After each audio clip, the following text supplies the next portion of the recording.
emerged, you have his contact, you can reach out to him. Immediately he emerged, the leader said, we now have a flag bearer for our party. I think I should take the back seat. Please put Tony Gold on the spotlight. Put him on the spot and find out. So they are not supposed to be squabbles when it comes to this. So who? In this edition of the MicOn podcast, with a new acting Chief Justice at the helm, Nigeria's justice system is once again in the spotlight.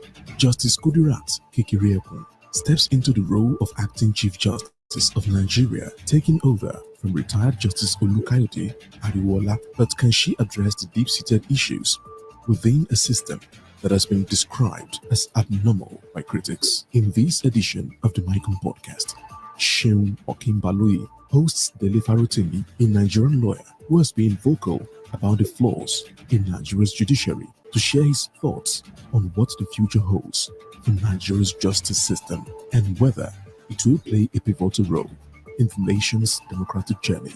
Join the conversation today.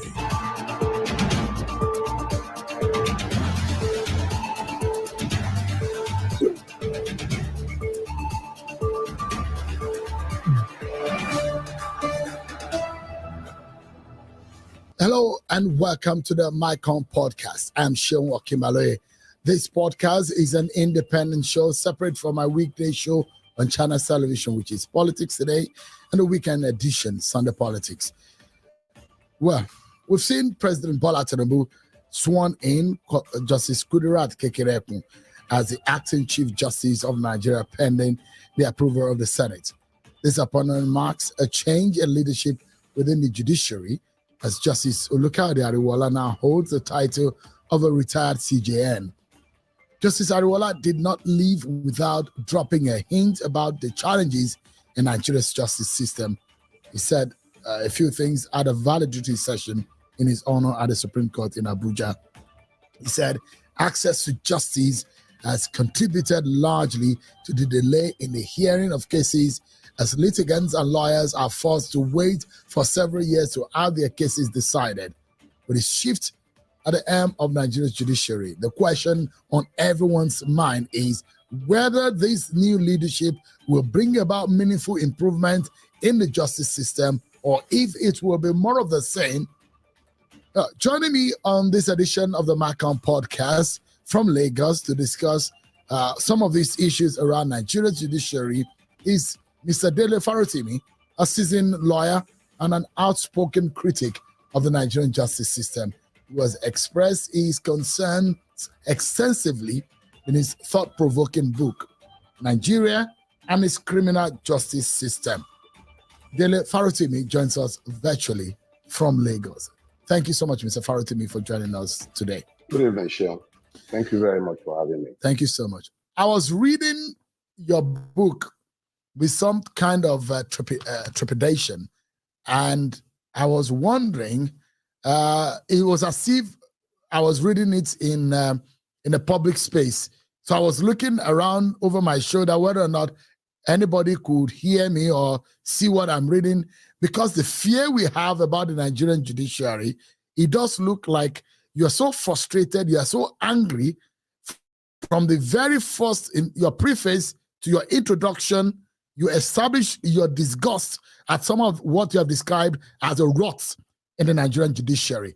Let me start by asking you, the change that we see in leadership between Justice Kayode Ariwola and Justice Kekereekun, how fundamental do you think this change is?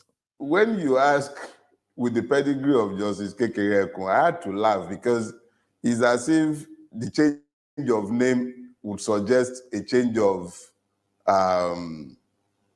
some change of guard, as if some paradigm has shifted simply because we moved from an Ariwola to a Kekereekun.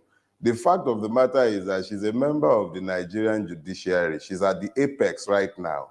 She was part and parcel of that Supreme Court each and every time that it had failed the Nigerian people in the last decade plus. She was part and parcel of that Supreme Court when it delivered his Lawan judgment, when it delivered his Akpabio's judgment, when it delivered almost all of the disgusting judgments that have issued forth from the Supreme Court. You said you were reading my book with trepidation, and I'm like, okay, Flora Azinge, a justice, I believe, of the Court of Appeal, sitting at the tribunal in Kano, Azinge came out publicly to speak of how she was being induced. Attempts were being made to induce herself and members of her panel. That wasn't Dele Farotimi that said. That is a veritable member of the judiciary that said that. Bukachua came to the public space to tell all of us within the unholy chambers of the Senate exactly how judicial pronouncements are procured in the bedroom. He was the first to inform us of how the judiciary has been Bukachualized.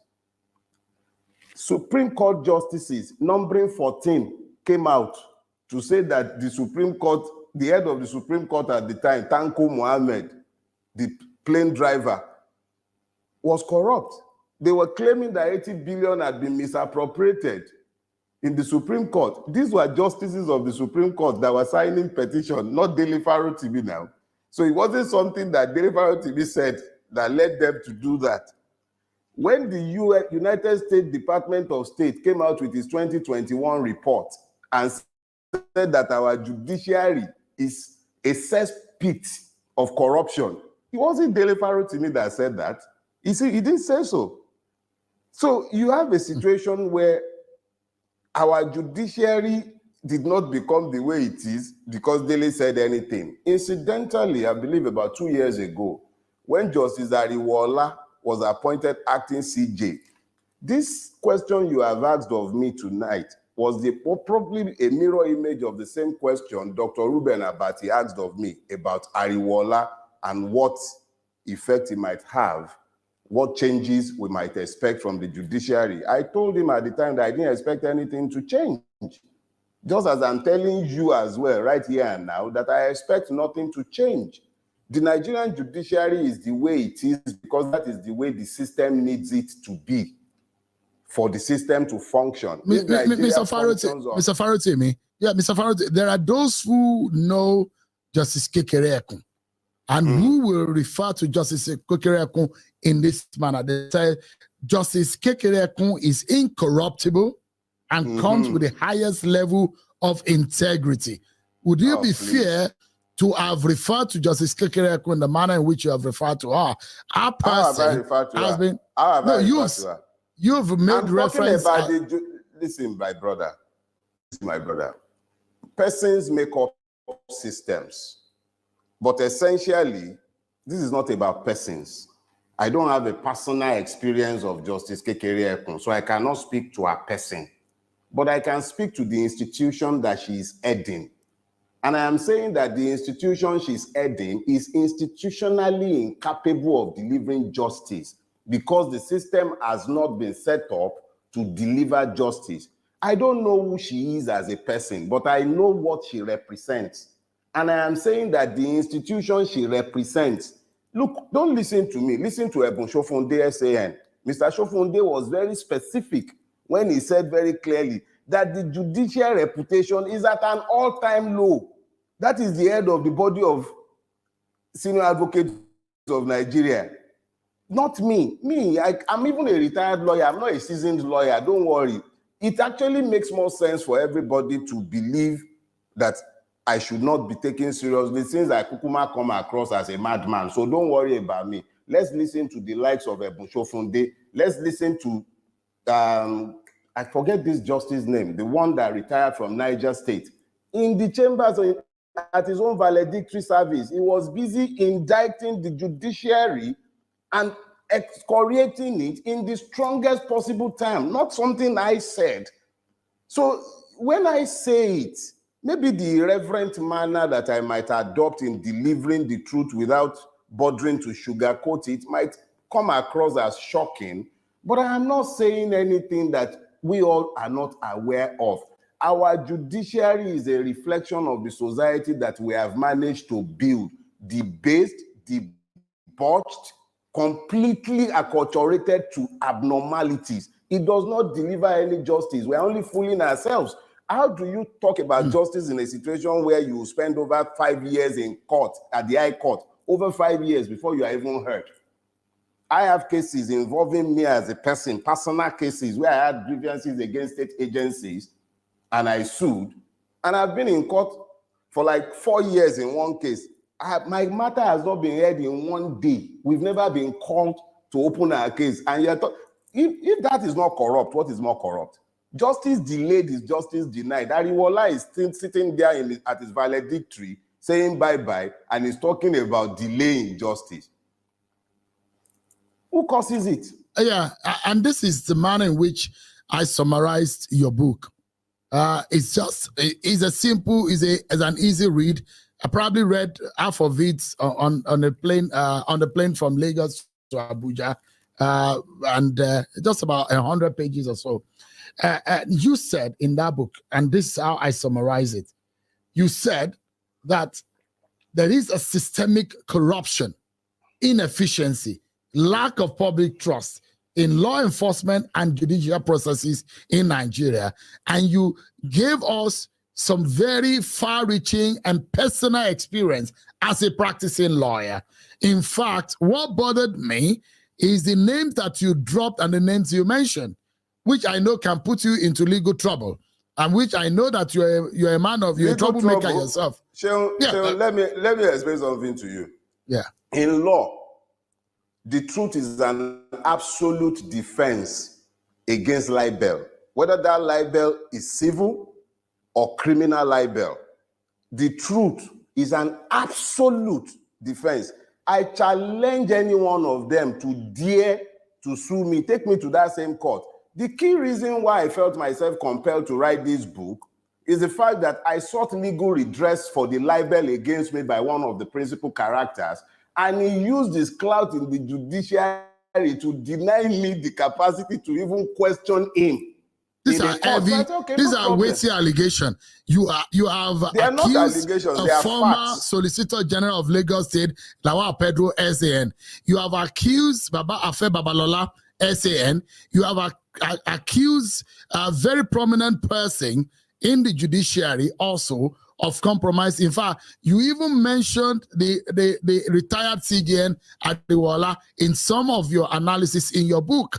These are weighty and heavy allegations against these personalities, don't you think? Let me put it this way. I have been very, very deliberate about avoiding dealing with names and persons, because my fight in the Nigerian space is not against persons. It's about the decadent institution and the state itself. So whenever I have had to mention persons by name, it's been because it is completely unavoidable, and the truth and facts have to be established without looking at anybody's eyes, because all of us, we're just creatures in time. We will go eventually.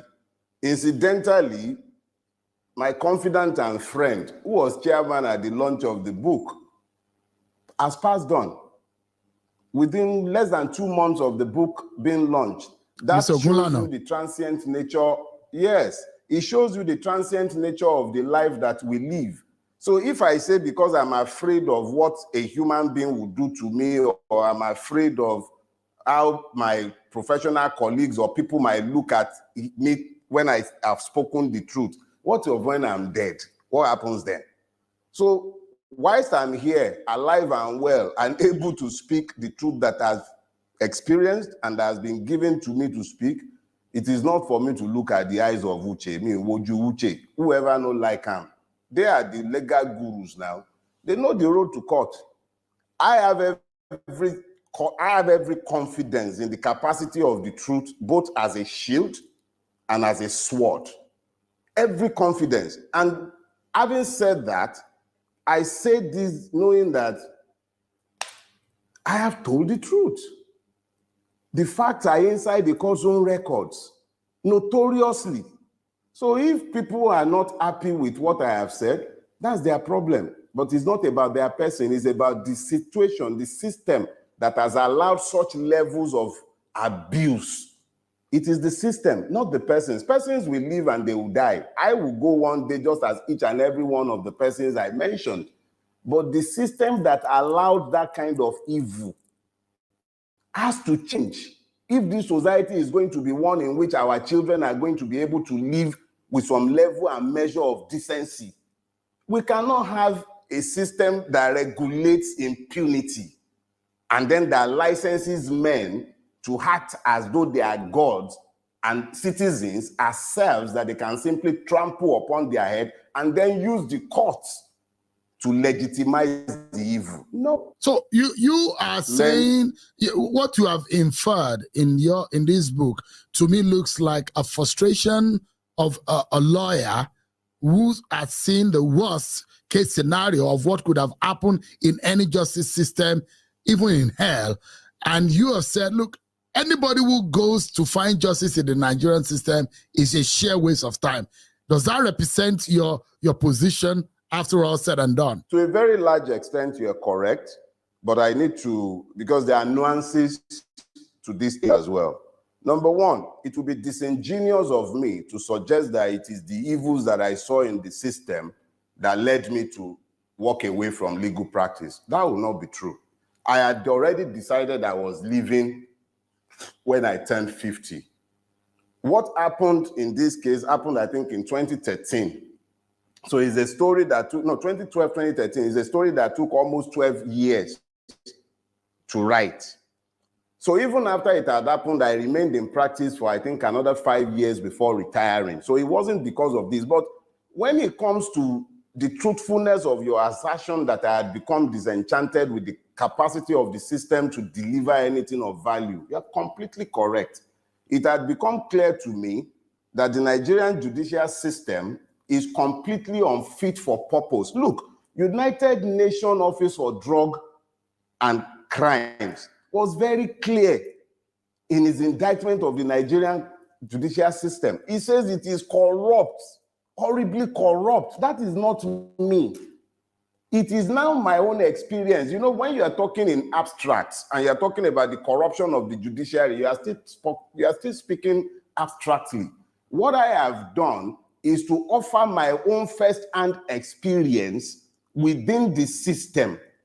I have merely spoken to what I saw within the system, what I witnessed. So where the United Nations Office for Drug and Crime can speak generally and in broad terms, where Mr. Shofunde could speak about the Supreme Court having become perfunctory with his judgment. I'm quoting him. Supreme Court judgment has become perfunctory.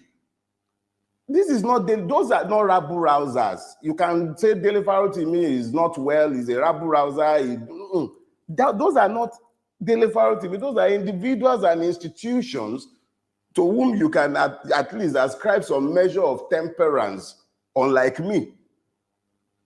So that's what it is. It became tiring and it became important to set the record straight and let Nigeria be confronted with a mirror showing it is that judiciary should see its own ugly nudity and be forced to change itself. It's a society-wide thing. But if the judiciary is lost, what is left of the society? So you have officially and permanently left the legal practice. Oh, and you're yes, not open to return. Never. I left legal practice in 2018 when I turned 50.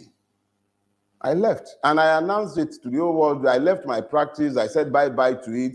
I find my living in other ways. I try my best to find other living, but I left law practice completely. I find no satisfaction in it, not because of what is happening there. Like I said, even before I was ever called to the Nigerian bar, even when I was yet in the university, I'd already told all my friends that once I turn 50, I'll find other things to do with my life. I wasn't coming to practice to discover that the Nigerian legal system is horrible. No. I'm a member of this society. I didn't need to enter the law practice to find out that the law practice and the legal system is decadent. It is the same as every other aspect of our society. Every strata of our society is decayed, including the press. So this is not one where anybody gets to point fingers. It is a society-wide collapse.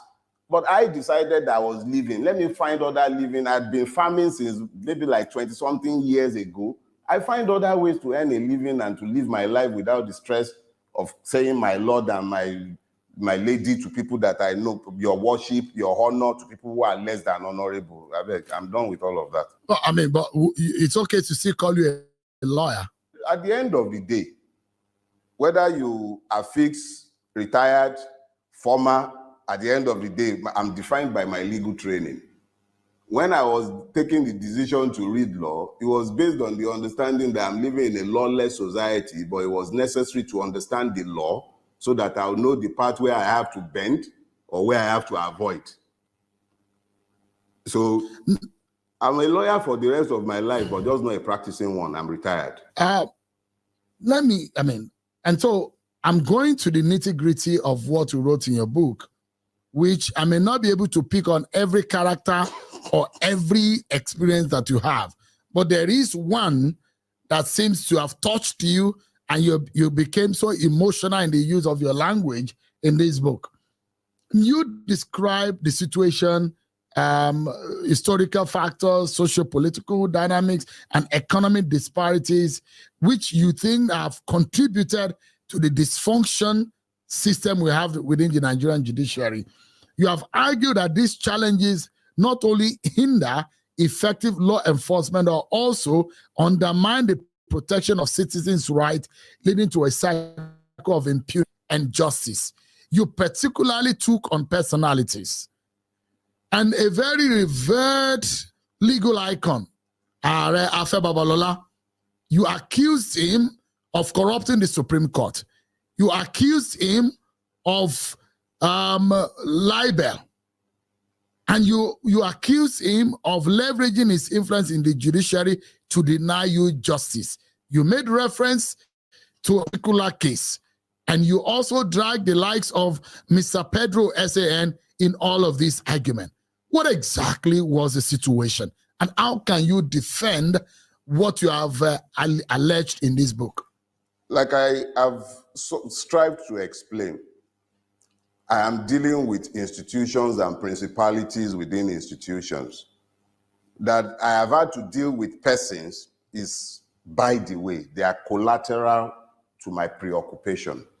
Now, anything I have said in relation to any one of them, I am perfectly happy to defend myself before any court of law, anywhere in the world.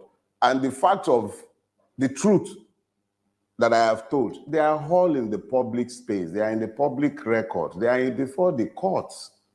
I have not written this book to scandalize or to make money. In actual fact, every kobo derived from this book already pledged and donated to a foundation for autistic children.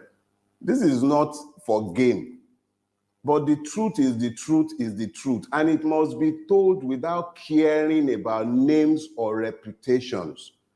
If I have lied against persons, they are lawyers. As you said, Baba is the legal igu in Nigeria. They are the ones who planted the judiciary that we have today. And I know and they know what they did in the case under reference. And the facts of what they did, the malfeasance, is before the court. They can't even, I don't even have to produce a single piece of paper. Everything is in the public space. But it seems that person so revered as Are Afe Babalola, yes, it looks that you are impugning that image, that reputation built over the years. And I'm asking you to substantiate. Tell Nigerians on this platform what exactly was the case. How did he deny you justice through the system? Sheon, Mr. Farotimi. I wrote a book deliberately setting out the facts. I have also been very deliberate in my presentation and speaking about the book since I wrote it to make sure that nobody is able to say that I have written the book with the intention of scandalizing persons. When I said Are Afe Babalola denied me justice, I laid out the substance of my allegation in the book that I have written. if I begin to deal with the nuts and bolts of it on your podcast or in the press, that's why you've never seen me tweet any part of the allegation or speak about it publicly. I've put it in a book. That is deliberate. It will outlive me and them. It is not beer parlor talk. It is me putting my words in writing. It is indelible. Nobody can touch it again. Before that book was written, my major prayer was that Ariafe Babalola should live to read that book, or at least have somebody read it to him, or at least have somebody tell him about it so that he's able to rebut, and nobody is going to turn around later on and claim that, why didn't you say this when he was alive? In actual fact, that was why I sued him in his lifetime, so that there would be a record that I challenged him with the fact when he was alive. And thanks to God, the God who has given all of us life, he has preserved him as he has preserved me. Ariafe Babalola is alive and well. He is well able to challenge the facts as I have laid them out. So when I say that he denied me justice, even you who has read the book, let me just say this. How do you explain that the person who was the chairperson at my wedding was the judge, the chairperson at my wedding, who has not talked to me and has kept at distance and been very malicious towards me since 2003. She has never had a word to say to me. That was the person, my very first employer as a lawyer. That was the judge that the case was assigned to. My case against Afe Babalola was assigned to that judge. And you think that you couldn't have gotten justice? How could I possibly have gotten justice from a judge who hadn't spoken to me, who was chairperson at my wedding, who was the first person to ever employ me? For a clean you can feel good about, all you need is All Free Clear. Reese's Zero Sugar. The don't eat the whole bag rule still applies. That kind of person would be in your favor, not against you. Oh, I didn't need anyone to be in my favor. But as I said in the book, the moment the case was assigned to her, I called the former head of chambers and told him, see, they've assigned my case to this woman. If I write a letter demanding that the case be removed, it will be construed as me being malicious. I'll leave it, since she's not the substantive judge. She's meant to be the I can't remember what they call those things. When you file a case, first it goes to a judge before it goes to trial. She was just meant to just take the preliminary issues. But she killed the case before it even went. That's another story, and it's been told. See, justice must not only be done, it must be seen to have been done. She adjourned to rule on a preliminary objection.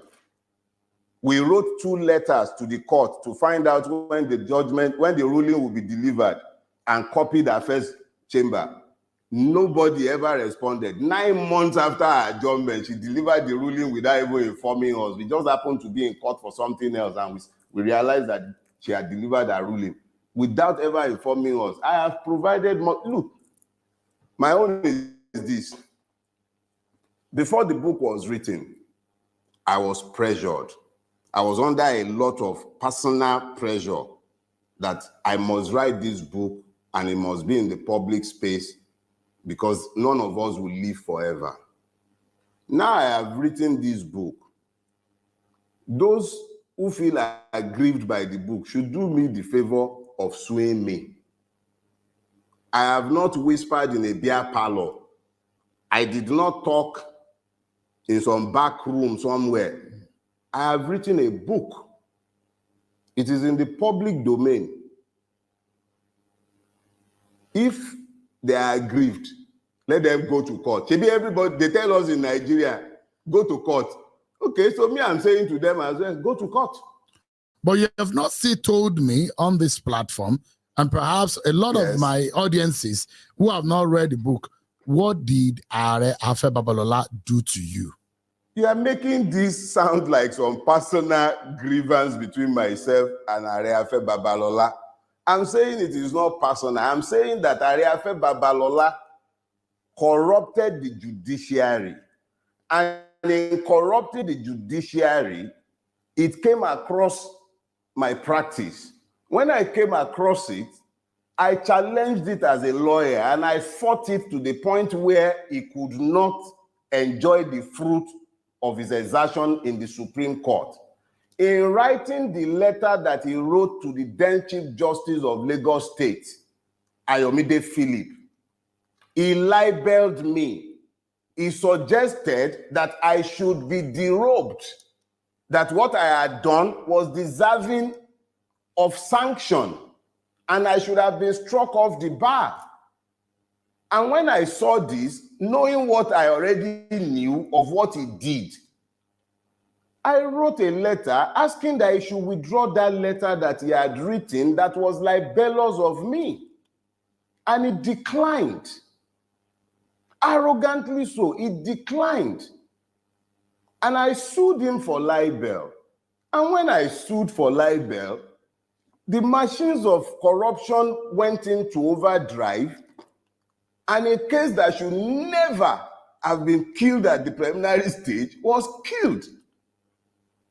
Everything about the case, the judge to whom it was assigned, the handling of the case, 9 months after it was adjourned for ruling, 9 months. The procedures are clear. It shouldn't be longer than 3 months. 9 months without informing us, in spite of the fact that we had written 2 letters to request to be told when the ruling will be delivered. So, and then the ruling went as far as to say that, look, Sheung, there are some things that should not be reduced to person. This has nothing to do with persons. If Areafe Babalola was the only person who is licensed to enjoy that level of impunity, that's different. It's not about him. It's a system-wide problem. You simply can't get justice from the system. When I spoke about him and the others, they are merely as examples.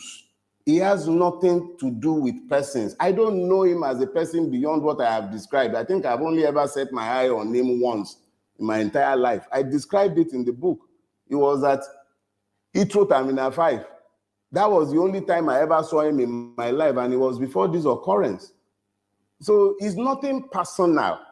But if persons have perpetrated evil and they have reinforced it and built a system that is as patently evil as the one in which we are living, it becomes the duty of the conscious. If you are conscious of that evil, you must speak against it. If you don't speak against it, you are helping to normalize it. So when the United Nations is speaking about corruption in the Nigerian system, when a judge is appointing his son, his daughter-in-law, when the entire system becomes as prebendal as it has become, it becomes easy for persons to influence things within the system to the detriment of those who should be citizens. So I'm not speaking about persons. I love to speak about persons. But when I am compelled to speak about persons in relation to their impact on the system and as types, I have no choice. I have no choice. It is whether what I have said is the truth or not. That should be what counts. It's not about the person. I don't care about names. I don't care about whether the person is 100 years old or 10 years old. It is about what level of respect have you earned? What is the value of the life you have lived? Do you think that there is some kind of cultic arrangement within the legal profession that drags the judiciary by the jugular, such that there are some persons within the legal profession that get justice the way they want? Because in some of your explanation, it does look like there is a class of lawyers or a class of persons within the Nigerian legal practice that gets whatever they want in the courtrooms. The Nigerian judiciary is not different from any other aspect of our society. What you find is that, okay, look at Ariwola, for instance. A man is the Chief Justice of the Federation. He makes his son a judge of the Federal High Court. He makes his daughter-in-law a judge of the Federal Court of Federal Capital Territory. He makes his brother Auditor General, Auditor of the Nigerian Judicial Council. Another family member became a judge of the Court of Appeal.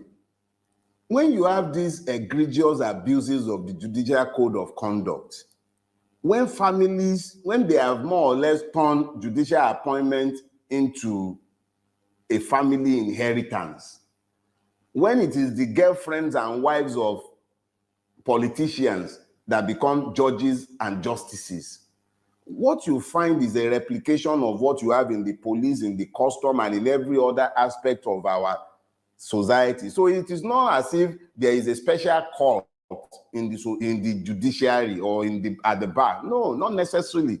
It's the same Nigerian factor of not holding people responsible for their actions, of a system that is not designed to enforce the rule of law. It is that same system that you are seeing at work in the judiciary. It is just that its effect on the judiciary is by far more ruinous than everywhere else, because the illusion of justice has been eroded.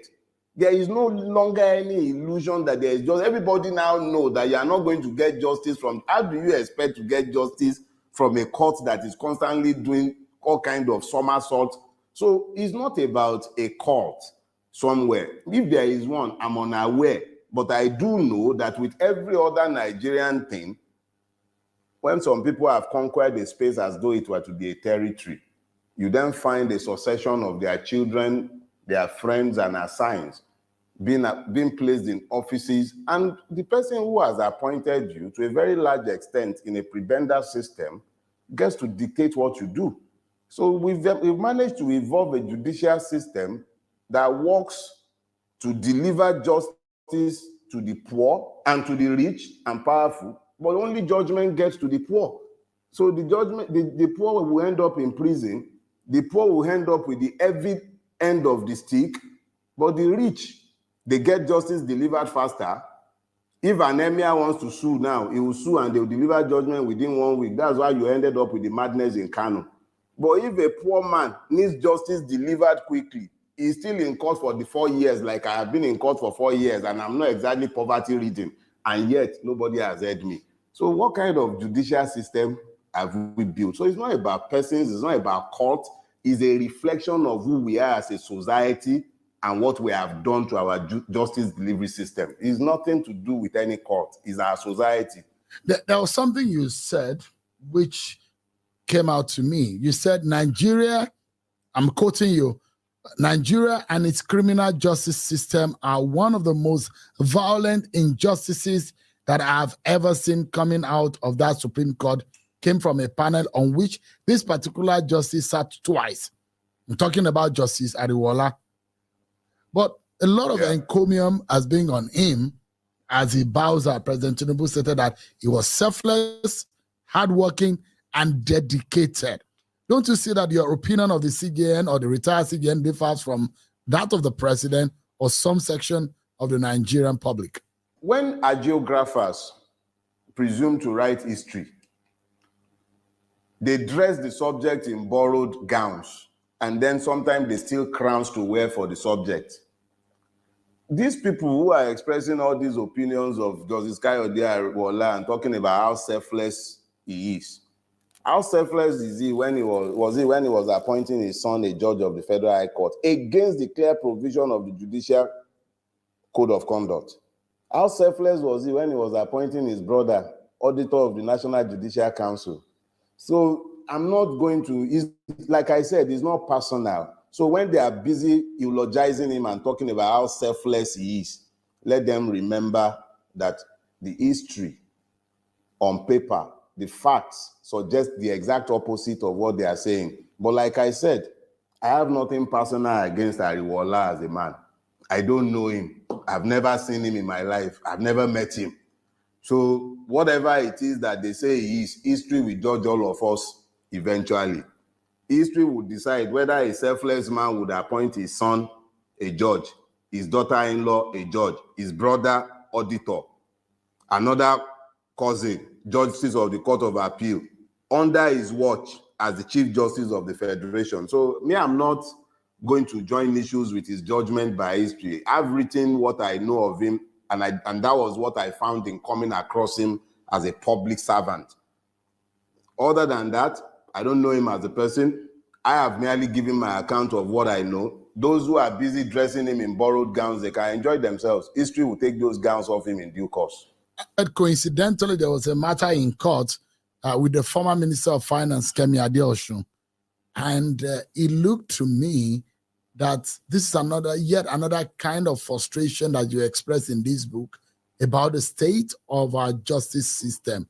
How sad do you think this scenario for you based on how you express it in the book? Mike, I had a case. I was being tried before Justice Dada, and whilst I was there, 2 people were equally being tried by the EFCC before Justice Dada. The lady was trying to procure a visa to the United Kingdom, and she was trying to do this using forged documents. And the second accused, our co-accused, was the one who was more or less like the travel agent who provided the forged document. Whilst I was there, whilst my own case was also going on, this pair were convicted and sentenced to prison. It was the same week that they were sentenced to prison that the Kemi Adeosun story was breaking in the Nigerian press. And I was looking at this, in this same society, where somebody who was trying to escape the madness of Nigeria in a desperation, yes, not condoning criminality, in a desperation, she procured forged documents. The system, with the agency of the EFCC, ensured their imprisonment. But Kemi Adeosun, a minister of the Federal Republic of Nigeria, forged their own NYSC paper. What happened to her? Nothing. So for the poor, you have judgment. For the rich, you have impunity. So it's merely, again, like I said, it's not about persons. As you can see, I cannot even remember the name of the victims. They are without names. I just remember that it was another Nigerian, male and a female, and they were victims of the system. The same system that criminalized them, forced them into lives of criminality, was also very effective in ensuring that they were punished. But someone like Kemi Adeosun sat in the office of the Minister for Finance in this country, doing so with forged NYSC papers, and nothing happened to her. There is another story I told in there of a gentleman I went to law school with. He was convicted of a misdemeanor in his undergraduate years in the UK.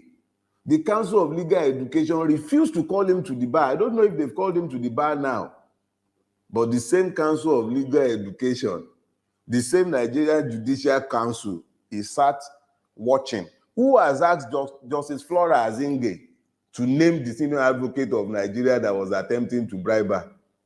Up until today, nobody. So it's painful, but the reality is that Nigeria is not blessed with a justice delivery system. There is none. The sooner we all wake up to the reality and just admit to our problem, the better for all of us. So the question, because in all of this, you've established and you've shown some of the practical, you're not talking about things that you plucked from the root. You're talking about your personal experiences in the Nigerian judiciary, in your own practice.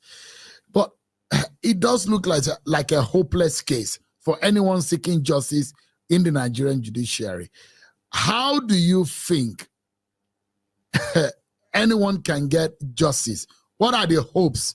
How do we get out of this quagmire? And you have said that it is a societal problem, and it's not only typical of the Nigerian judiciary. There are other sectors. What can we do? And I'm hoping that there will be solutions for us to be able to get the kind of judiciary that we wish for. We can't wish for anything, and we can't pray our way out of our mess. We can't even fast our way out of this mess. We have to be decisive enough in telling ourselves the truth. We have a problem, and that problem is not just our judiciary. Our problems lies in our mirrors. All we need to do is look in the mirror, and we'll see our problems staring right back at us. The problem is not just if it was just the judiciary, we'll be talking about, okay, let's reform the judiciary.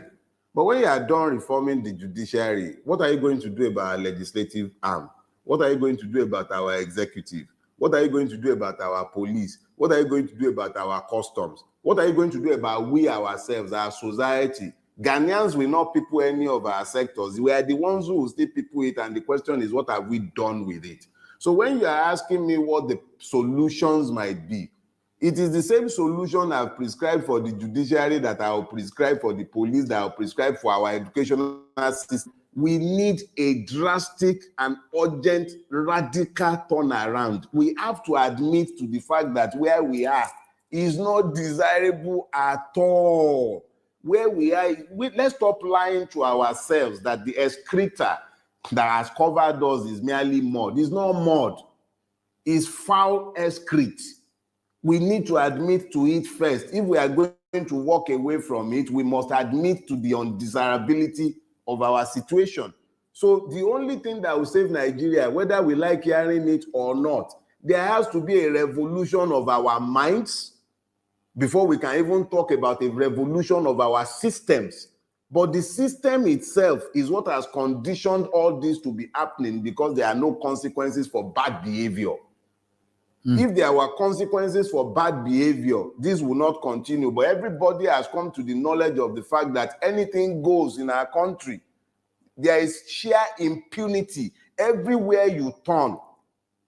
The apogee of the impunity that has come to define our lives as Nigerians is when you hear them tell you, go to court. That statement is pregnant.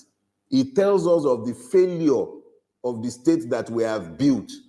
When people are flagrantly disobeying the laws and trampling all over the rights of individuals, will look you in the eye and tell you, go to court. Before it used to be, go to the station, now go report me for station. Now it's no longer report me for station, it's go to court. And the most grueling and gruesome statement of the level of impunity that you are able to deploy, even with the instrumentality of our Supreme Court, are decisions such as the one you saw in Lawan, the like you saw in Akpabio, and the one that was done in the case in question in my book here. So it's not about something, it's not like it happened in my, like I described in my book, and it's happening every day across the length and breadth of Nigeria, from the magistrate court. I think the other day, a lawyer was busy broadcasting from a magistrate court, I think in Lagos, talking about how the magistrate, the clerk was demanding bribe before perfecting a bail. The thing, see, stop listening to me. Go out. There is enough out there to tell you how decadent the system has become. It's not about me. It's about the truth.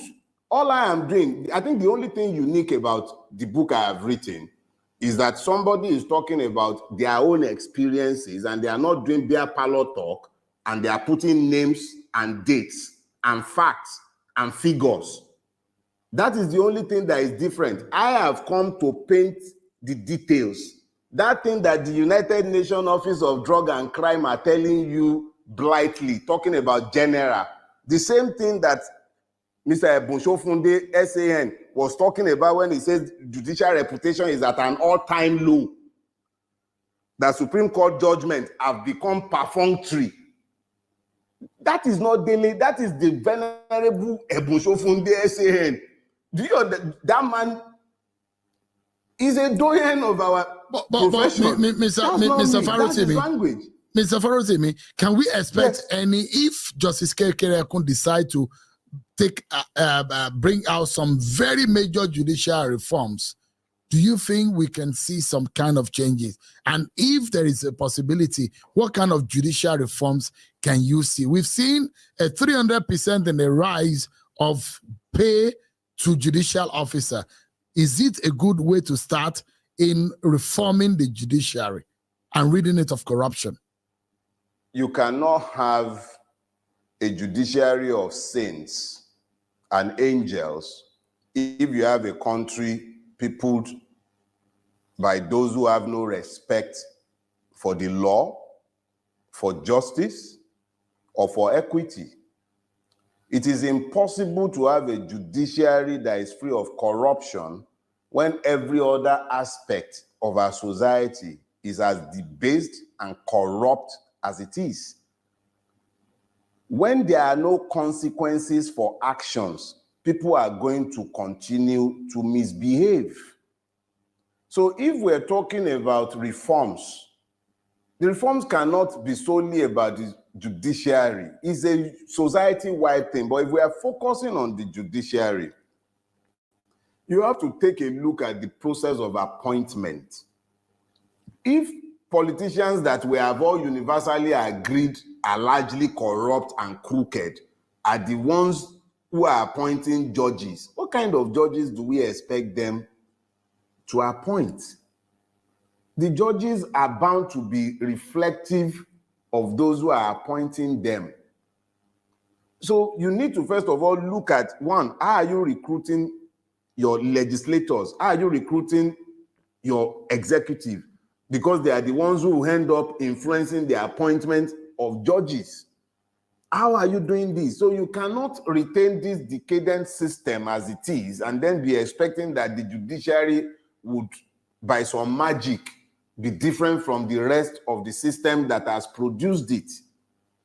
So talking about the judiciary, yes, we can talk about it sectorally, but it does not change the fact that it is merely a reflection of the society in which it operates.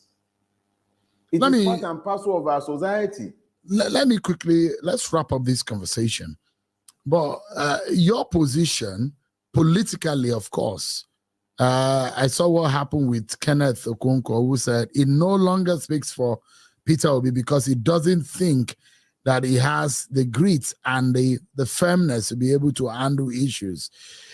Are you still with Peter Obi? Do you hold similar notion, or what do you make of that kind of situation where he thinks what is going on in the Labour Party needed a firm and a very, very strong handling, but he didn't see that that Peter Obi was able to handle that situation the manner in which he did. Are you also disappointed with what is happening in the Labour Party?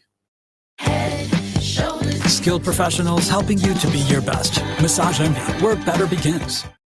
Let me say this. What is happening in the Labour Party is, for me, the noise next door. I'm not a member of the Labour Party, and I have labored to make this clear before the election, during the election, and after the election. I have not concerned myself with what is happening in the Labour Party. Kenneth joined the Labour Party, so it was his business what was happening there. It's none of my business, and I've not made it my business. I'm not a politician. I am a citizen of a country that is not yet born, a victim of Nigeria looking to have a better country in the future. Peter Obi is a man that I admire a lot. I don't expect him to dictate what should happen in the Labour Party. When did he join them? The Labour Party is a party. It's not, I believe that if it's a party, to an extent, they would have to find a democratic means of resolving their differences. Peter Obi is not in a position to dictate the terms of their settlement to them, and I don't expect him to. Obviously, Kenneth Okonkwo has a different understanding of what Peter Obi's response should have been. He is a politician, just like Peter Obi is a politician. They are the ones who decide what political tactics works for them as politicians. Me, I'm not a politician. As of today, if there were to be a presidential election, Peter Obi is the person I'll still queue behind, because I believe in his capacity to take Nigeria in a non-violent manner to the revolution that I desire. I wish to see Nigeria turn around, and I don't want to see that happening violently. And I believe that Peter Obi has the mass appeal and the capacity to unite this country behind a vision for a better future. That is the basis. As at today, I don't know what he might do tomorrow that might change my mind. I'm a free agent. It might be that tomorrow he decides to align himself with persons that I do not believe I can work with, people that I believe cannot bring anything good to Nigeria. And on account of that, I might decide, okay, hasta la vista, we can't work together. But as at today, barring any dramatic happenstance, I remain solidly behind Peter Obi, and I will continue to support him into 2027 if he's going to run, and if we have managed to reform our electoral system. Because any election without a reformation of our electoral system, I'm not interested. I mean, Kenneth Ogunko went as far as saying, for 2027, Peter Obi, Bola Tinubu, Atiku should move aside. Like, or you, yeah, you are of the opinion yeah, that 2027, you are of the opinion that 2027, Peter Obi should realign or go back to the ring and see through his hat and run again for president. That's your opinion, and that's your stand, isn't it? Let me put it this way. Peter Obi did not lose the last election. Peter Obi won the last election. INEC and the judiciary performed their magic. 2027, there will be no election without a reformation of our electoral system. If the electoral system is not reformed to ensure that beavers and electronic transmission from the polling unit becomes compulsory, I would not even bother to participate in that election, because you can be sure that Tinubu was not in power that ran and snatched and grabbed it. Already has the 2027 election results written. A Tinubu that will be busy appointing weakest man as electoral commissioner, the most violent election rigger in Nigeria today, openly is Wike. That is the person whose proxy was being appointed as that's a weighty allegation. Electoral commissioner. That's a weighty allegation. I said it because he's on video. Now I beg you, stop being politically correct. There are multiple videos and audios of Wike enforcing his political will in Rivers State over and above the sovereign will of the people of that state. Violently too. So this is not, please, I don't do beer parlor talk. No, because and why you need to balance things. You can, are you suggesting, okay, so let's turn it into an argument. I am saying here, my name remains Dele Farotimi, and I am saying that there are more than enough material online showing Wike violently suppressing the right of the people of Rivers State to elect their chosen representatives. And I am saying that his personal aide, his person, has already been appointed a resident electoral commission since Tinubu came to power. So how can you be talking about a free and fair election in 2027 when it's already a fait accompli that without consequential amendment of the Electoral Act, without a consequential reformation of our judicial system, the same madness that took place in 2023 will repeat itself in 2027. If we do not tell ourselves these basic truths ahead of time, how can we even hope that anything will change? We have to be unapologetic and unrepentant in pushing the truth in their eyes. As I've told you, the truth is both a sword and a shield. I love wielding it as a sword and smashing them on the head with it, and I don't care for their feelings. I don't know how long any one of us is going to live. I'm not going to live my life kowtowing to the opinion, sentiments, or emotions of worthless human beings who have wrecked the life of thousands and millions by their actions and inactions. So we cannot be talking about an election in 2027 in the presence of the multiple madnesses that have remained with us, in the presence of a situation where a corrupt INEC chairman will open his mouth and blithely declare on national TV, go to court. We can't be having that and be talking about an election in 2027. We must at least be honest enough to tell ourselves what is in front of us. If there is going to be an election worthy of his name, I will be out there supporting Peter Obi. If there will be an election, and if we still even have a country, the way Bulaba is going with Nigeria, what do we know that will be left of this country by 2027? What will be left of this country? An emir is being killed in his own domain after ransomware. And we are talking about 2027. An Oba was killed. 2 Obas, for instance, were killed in Ekiti for the other time. And we are still talking about 2027.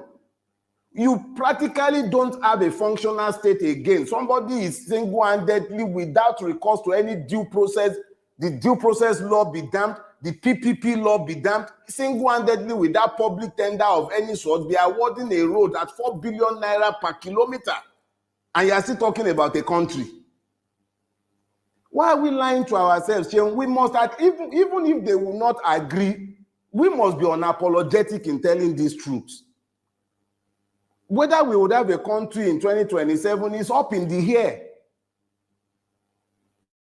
Hunger has become a real issue. So, I mean, the government of the day will say, Mr. Farotimi, that they are making... Which government? The government that cannot even ensure that we have fuel. Which government? Do you have government? You have exploiters, buccaneers, thieves. But, I mean, which government? The government of the day will say they are making efforts in fixing the problem that they met on the ground. It's still early in the day. They just have about a year. I'm Chinese too. I'm Chinese and I'm 6'7". Do you believe me? The government of the day has said they are making effort. We see the effort now. They are making effort. They are buying private jet. They are buying yachts. They are spending 21 billion to renovate. They are spending 90-something billion on Hajj. Is that the? And then they are falsely and fraudulently implementing Orosanye report. They are busy privatizing NNPC. We are busy refining in Malta and everywhere. We see the effort they are making. So I'm Chinese too, Sheung, and I'm 6'7". Do you believe me? So you don't see any good that this government has done since the last 1 year? It? No, I'm asking, because I'm a journalist. I'm asking. I had no expectation of anything good from this government. Nobody steals power to benefit the people. It does not happen. I do not expect the mercies of a thief who has robbed me. I was not under any illusion whatsoever about this government. But when you say that the election was stolen, there are those who argue that the elections were fought. The candidate you're talking about came a distant third. The case went to court, and the first court of first instance went to the Supreme Court, and the court validated the outcome of the election as pronounced by INEC, and that the lawyers were unable to prove that the elections were rigged or fraught with irregularities. How then will you be able to say that the mandate was stolen? Let me say something, right? You know, the ICPC was set up by Obasanjo.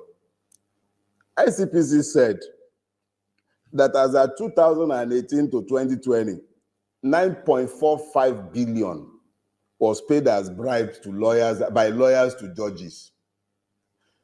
I didn't say that. Justice Kayode just said judges are becoming billionaires because they are sitting on electoral tribunals. Dele Farotimi didn't say that. If you believe for 1 second that the Nigerian judiciary did justice in the 2023 election cycle, I have dollars to sell to you. Just bring money, let's go and buy chemical. What I will say to you is this, Sheung. Yorubas have a proverb. They say that two people cannot be equally fooled by a lie. If the person telling the lie is unaware that he is lying, the person being told the lie should know that a lie is being told. At least the person against whom the lie is being told should also be aware that a lie has been told against him. I say it without any equivocation. The Nigerian judiciary, by its multiple somersaults in the last electoral cycle, established beyond any argument the fact of its complicity in the rape of democracy in 2023. people can hold their opinions, and that's the beauty of opinion. Everybody is entitled to one. Even me. You may or may not agree, but I am still entitled to that opinion, and that is my opinion. Let's wrap up. Where do we go from here to have the kind of country or a nation that will be for the betterment and for the good of all Nigerians? Where do we go from here? No, we as a people and as a collective would have to resolve to be better than we have been. We would all have to, as a collective, admit to our part, our fault in what has happened to us as a people. This is not something that is not a sectoral guilt. It's a systemic problem. From the pulpits in the churches and mosques, which stinks to the highest heavens, to the groves, the sacred groves of our land. All the places of religiosity in our country have become temples of iniquity. We need to look at ourselves. Me as a person, you as a person, we as a collective, we need to look at ourselves. It's very easy to point fingers at sectors, but the reality is that there is no part of our country that is free of putrefaction. It's a systemic collapse. If there is anything that would change, if anything would ever change, it would have to be that we as a collective with good leadership decide to try a different pathway.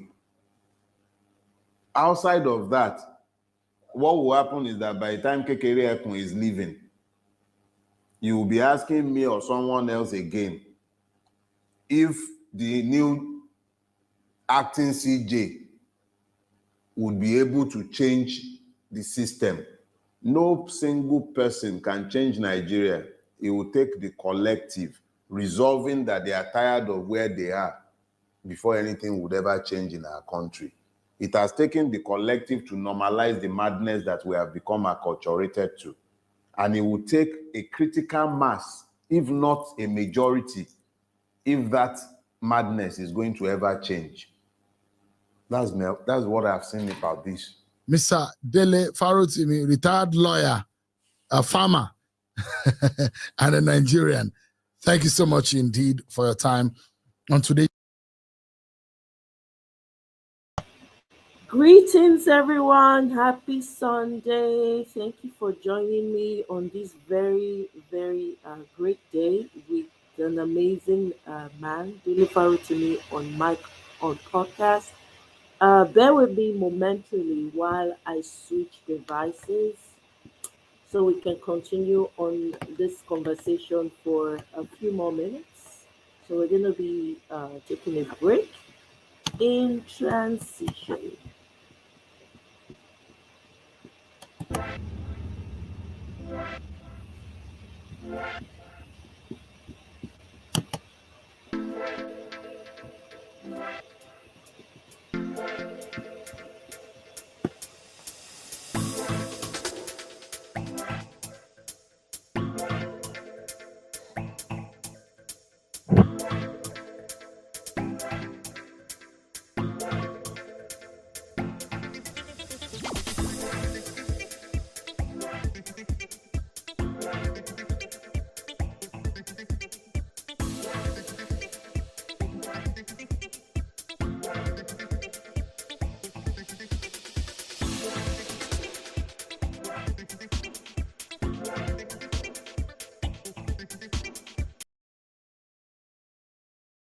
All right, we are back. So guys, what are your thoughts? So let me share my link because me, I'm not gonna be the one doing all the talking this time around. So you guys need to come and add your voice. You guys heard what he said. It's gonna take our collective efforts, everybody holding themselves accountable to whatever role they have played in the mess that we now call Nigeria. So everybody, please take your everybody should start holding themselves accountable. That's where we need to start from, right? And I'm glad that he said it. You know, I appreciate people who can speak the truth undiluted. And Dele Farotimi is one of those people. You guys heard what he said, right? He said he's not going to participate, and that's where I stand also.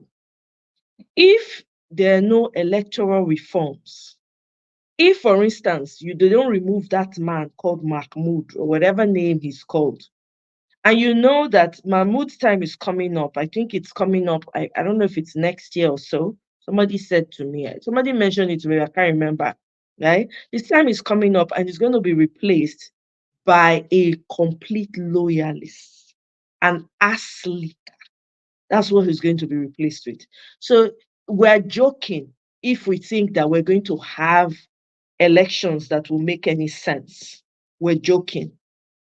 Because these people are hell bent on holding on to the reins of power. They are hell bent on ensuring that they commercialize every aspect of Nigeria. Right? I don't know if I'm going to be supporting Peter Obi in 2027. Like he said, I really don't know. Because what Nigeria needs, all of us can see. Nigeria does not need someone that's just going to come, somebody that's going to be firm and ready to give it all it takes. That's what we need. And please, all those people that have been saying, throwing around names of people who are part of the reason why we're where we are, please keep those names to yourself. Me, I'm not interested. It has to be somebody that we know that's neutral, right? Maybe the person is already part of us, already part of this fight. We don't know until 20. I don't even see a 2027 election. I know I've said this before. I don't see a 2027 election, to be quite honest with you. I don't see one. I don't see an election happening. I don't.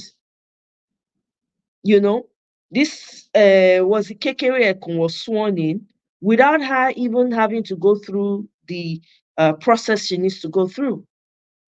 Bala Blue just hurriedly had to fly from France back to Nigeria to quickly swear her in. What message is that sending? Isn't that already telling you what's going to play out in 2027? We'll only be wasting our time if, all these things, the electoral reforms, right, are not put in place. We're going to be wasting our time in actual fact. To be honest with you, I'm not even going to front. We're going to be wasting our time. These people don't care. These people are ready to hold on to the reins of power. They are planting themselves in, digging their roots in properly. And I have to say, I have to call out Nigerian journalists. I'm sorry. Apart from Rufai, that holds their feet to the fire, every other, and then I think News Central is a news station. I don't even know who owns it, right? News Central has come on board, and we hear a lot of truth coming from News Central. Apart from that, there's no other journalists. All the journalists that we have, they are all bootlickers. They can't even, if everybody literally needs to do their part. If the media, the journalists are not playing the role they ought to play, whereby they are now coming together and say we're fighting for the people. If the military, the police, they are not also doing their part. I heard that there was a riot. Was it where? Is it in Ibadan? Where was it? I can't remember. There was a riot I read about briefly this morning. Guess what? The police was dispersed. I mean, the police went there and dispersed all the protesters. In fact, they unalived people. They unalive people, I kid you not. The same police that live in complete penury, abject poverty, they unleash them on the people that are fighting for their own rights. Right? So every aspect of Nigeria has a role to play. So if you're not playing any role, we're wasting time. That's just the truth. We're just playing 10-10. Me, I personally don't see an election in 2027 unless they actually fix the electoral laws and they replace Mahmoud with people-driven appointments. Forget it.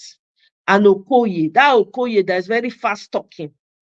People keep mentioning Mahmoud, but Okoye is part of it too. Okoye that will come, that was bamboozling us with plenty words, no comma, no full stop. The man will just be talking like somebody's doll baby that they put the battery inside. Eh? So if all those people from top to bottom is not clean, that we're wasting our time. Well, is Abuja? Thank you very much, G. Simon. Thank you very much. Yeah, they send the same police that are living in abject poverty that the people are also fighting for. They disperse them with the police and they unalive some people. So tell me, thankfully, the 20 medical students and the 19 medical students and one physician or doctor has been released on hand. We don't know yet, but they say they've been released. We don't see pictures, we don't see video, but we have to take it like they've been released. Somebody posted it a couple of days back. And so at least I'm happy to hear that. Have you noticed a trend now in abduction of our medical workers? They're even thinking now of hiring medical technicians as opposed to medical doctors to treat patients in Nigeria. That's where we are getting to. And then you want to come and tell me about an election in 2027, please forget it. I will not be part of it. I'm not going to give my time or my energy to it. It's not worth it. It's a complete waste of my time. I'd rather count sheep than participate in an election in Nigeria. It's all a joke. I don't want anybody to come and waste my time over people that all they care about is how they're going to retain power. There's no election yet. Bala Blue is already positioning himself. He's already campaigning. Everything he's doing is for campaign purposes. He's strategically campaigning by whatever it is that he's doing. Yeah? Is it the same? Is that the election you want people to come and participate in?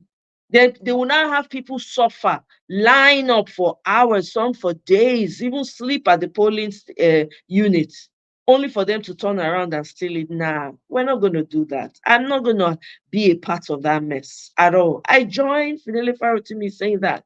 I will not. I refuse. I refuse to be a part of it. A whole system.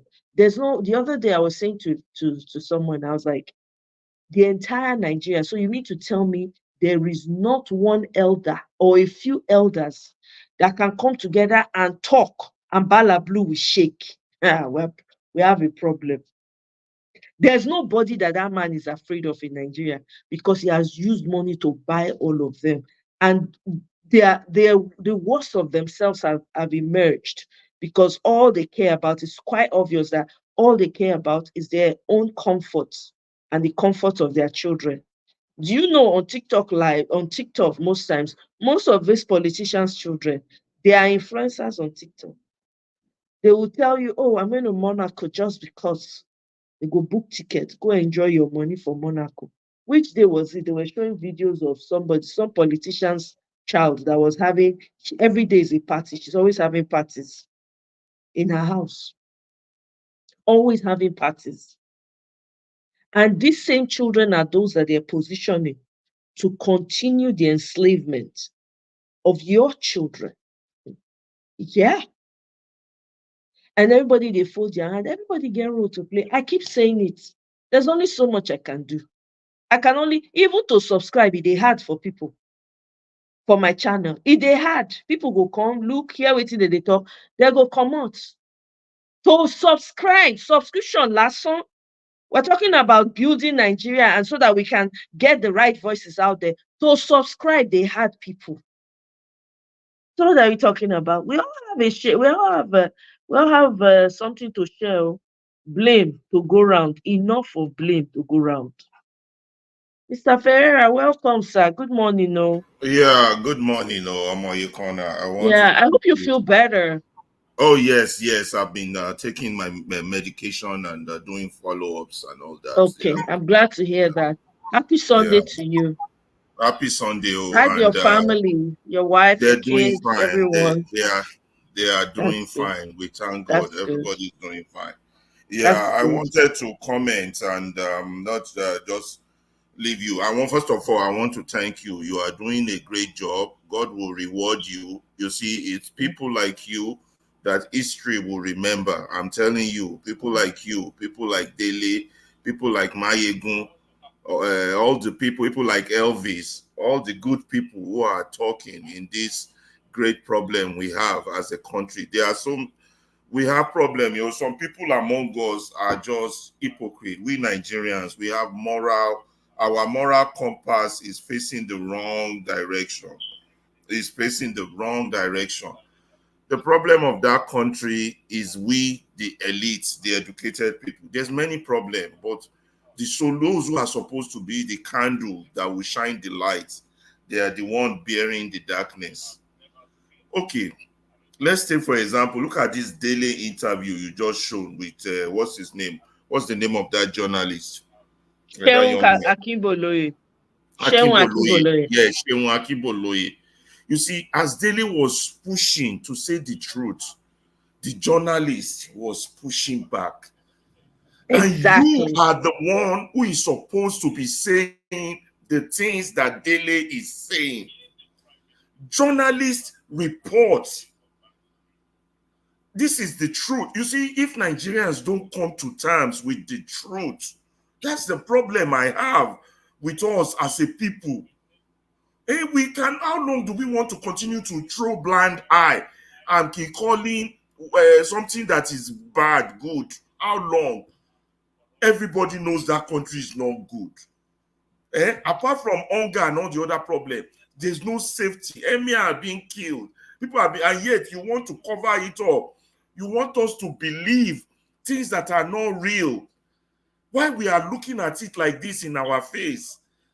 That is our problem. All these people we go school, I don't know. All these hypocrites. I mean, if you don't do it for yourself, just do this for your children. Nigeria is I keep saying Nigerian parents do not love their children. I have said it, and I'm right now, I'm unapologetic about it. Nigerian parents do not have no love. All they care about is, let me just have children so that they will bury me when I eventually die. That's all selfish. I'm sorry. Do it for your children. All you got to do is say the truth. The facts are there on the ground. Everything is corrupt. We already know police is corrupt. Judges are corrupt. Let's say it so that a new culture, a new change will come from the community, from our society. But when the pastors are corrupt, but when we all keep lying to ourselves, that everything is okay, we are doing well, the government is trying, they're giving rise. I mean, how do you solve a problem when you don't acknowledge the problem and the problem is staring at you straight in the face?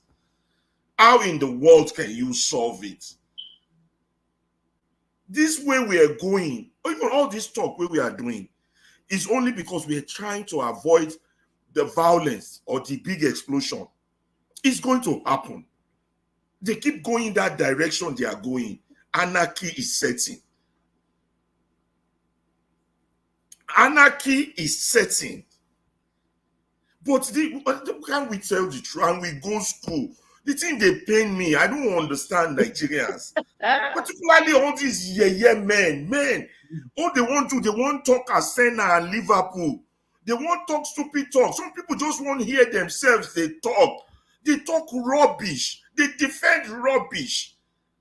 They stand for rubbish. I mean, what is wrong with us? Who make us like this? They won't marry more wives. You don't forget. They won't marry more polygamous. They won't become polygamous men. That's exactly. They want to go back to the times of our ancestors where they had multiple wives. Look, I hate bringing this up, but I have to bring it up. That man, that stupid man, we join Nigeria together. We can't join me and you to all these crazy people. Lugard. Because if not for Lugard, man, not for Lugard. He described us perfect. And I will go to Google now and pick it up and read. That man described us. And that's the way Nigerians are. No perspective for the future. Nothing. He said we just do vacuous religiosity. Vacuous, no purpose. Completely superstitious. No sense of purpose. Nothing. No vision. Let me dig it up. You know why we are talking. But I'm telling you, until the truth, everything we touch, we destroy. We destroy. Religion, we destroy. Fraternity, we destroy. They get fraternity for abroad. When I go school for Belgium, they get fraternity. America, they get fraternity. It's part of the campus. But fraternity, they reach Nigeria. What did they take and do? Snatch girlfriend, kill each other, do stupid things. Everything we touch. Religion, we carry Bible. Twist them. Instead of salvation, we turn it into we turn it into prosperity, money making. Money making. Nothing we talk. There's just something fundamentally wrong with the elite. Let's use the word the elite. And how do you define an elite? Somebody at least who has above secondary school education. And not even university. The ones who go university come worse. The PhD ones even worse, if there's that word like that. I tire. The thing they pain me, but I don't know. You go hear them talk. You go see something they obvious. Obvious. A Nigerian will tell you, say no. They will still say no. This, that. This, that. I have one of my colleagues, that video you just showed. You know how hypocritical we are. We went to school together, same set with Dele. I can't send them that. I know saying be Agbadorian. I can't send them that Dele picture. What did he reply? He said he called his word, the way he said describe Dele. Let me go back to that email. He said Dele na cynic. Cynic. I'm reading the text now. He said Dele na cynic. We get sense at all. What is someone is telling the truth? Look at that journalist too. Look, I have this book I've been reading. I'm going to read it in full. It's Stephen Biko, I write what I write.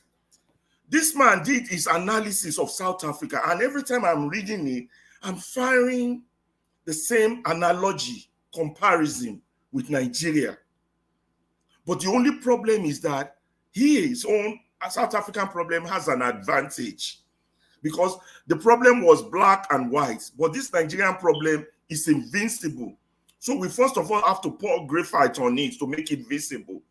But how can you even the ones that are visible, see the way our people are reacting to it? The government is trying, the government is doing. Why can't we tell? We can't tell. I saw a comment, sorry to button. I saw a comment by someone on Twitter. The person said they would rather continue to live under terrorism than to vote for Peter Obi. That's what this person said. That yes, that Agbado must do his 8 years. And they are, they want the terrorism to continue. So the person I responded to him say, at the cost of losing your traditional rulers, at the cost of losing your identity, you are okay with it. You can't even heck in Ilorin or is it Kwara State or wherever. They are trying to ban Isheshe, Abi, so that the people, the indigenous people that practice, their own religion in their own unique way, they are trying to ban them from doing it and forcing them to accept Islam. That's what you are asking for. The guy not care. The guy not care. This is the problem. Now I'm beginning to see when I think about slavery and how it happened, because there have been times growing up because I watched Roots as a child. So that was my first introduction as to what happened, right? But I didn't really, they didn't teach us the history, the transatlantic slavery. They didn't teach it in Nigeria. So coming here, I learned so much. So I sat down one day and I thought to myself, I'm like, with everything that's happening in the, with Nigerian election and everything that I've observed, I can now understand why slavery was very successful. It was a successful trade because what the weakest amongst the most morally bankrupt amongst us, they reached out to the jealous ones that were envying the kings and some of the chiefs that wanted to be kings. They used them against the people. The same trend is what has trickled down and still occurring. It's not like we don't have excellent Nigerians. It's not like we don't have people that are capable of fixing our problems. It's intentional for us to continue to be grappling with too many issues at the same time that we will not even have time to think of anything creative that will help us get out of our situation. We have the solutions. Look at my life alone. The people commenting, yourself, everybody that's involved in this fight, I listen to people speak, I listen to the ideas that they bring forth. If we all come together and say we want to fix that, we can solve the problem in that country amongst us. But will they give those people the opportunity? No, because they want to keep it the same way, because it's a business for them. So they put their CEOs in charge to continue to uh, pay them. The CEOs can eat however way they want. You understand? Like Tinubu has taken it to another level. Carry oil, the country's oil, kukuma, give them to your children, your family members, so you'll be making money from it, right? And then tax everybody, That tax level, and you have everybody all these taxable. crazy minions supporting him. All these Yeah, crazy minions of supporting him. course. How much are they paying them? How much are they making? I'm confused. I'm confused with our people. It's just sad. It's what they want. They don't care. The selfishness, greed, gluttony. A lot of our people are suffering from poverty mentality. It's poverty mentality and unchecked greed. So when they have something, they want to have it all to themselves. They don't want to share with anybody else. They want to accumulate and accumulate. That's what you see across board. Look at it. Pay attention. How can one person have houses all over? How many houses can you sleep in? Sometimes you can't even visit. Look at the monies that people were during this past election. People were digging out from the ground. People went to bury money there, right? Hoping that they'll be able to use it, but they died in the process, right? But you see money. That's the level of greed that Nigerians have. Poverty mentality. I want to have it all to myself. And that is what you are seeing even at the highest level. I've never seen this level of greed. It's so appalling. It makes you feel like throwing up. Somebody like Akpabio, for instance, that man does whatever he likes, says whatever he likes. They're making so much money for doing nothing. Wealth without enterprise. Look at Dino Melaye. How many cars can you drive? How many? If Dino Melaye can even change his community, those cars when he gets, so even if he drive and nobody will pay attention. If he can change his community alone, make sure they have decent water to drink, there's, do solar for them or something with his own money. No, they won't. This is why I say these people are in a cult. There's no other way. On top of the fact that they are greedy, gluttonous, selfish to the core. That's the kind of people we're dealing with. Bandits. No, it's so sad, man. It's really tragic. I don't know. We have to do something to educate our people, man. Particularly these fools among us. They are the problem because they don't let you run a straight line. They are the obstacle. For example, when you're like someone is Dele is trying to say something to Nigerians and let them see things. These obstacles that they will now turn it into a debate, an argument like that journalist was trying to do. The man had to tell him literally, don't be trying to be politically correct. Exactly. He said the truth is a shield and a sword. We see it, and yet you're trying to make us believe that what we are saying is not what is there. With what we are seeing is not there. Isn't that amazing? That's what they are paying. This is why I have a problem with Nigerian journalists, apart from Rufai. All these shame them and all, they are all brown envelope journalists. I'm sorry to say. All of them. That's the perception they give.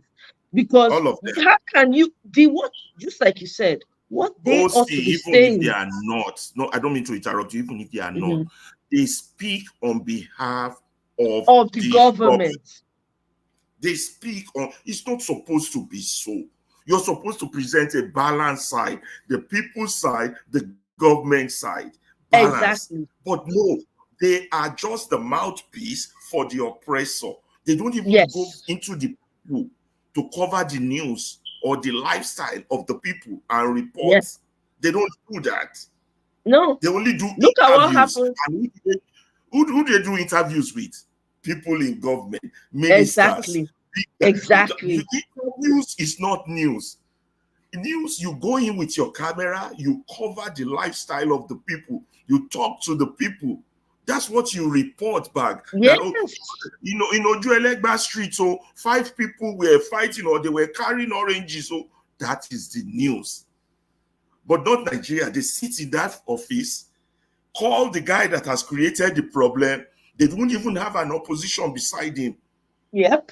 And then interview him. And then he pours out all that poison. And then they think they've done their job.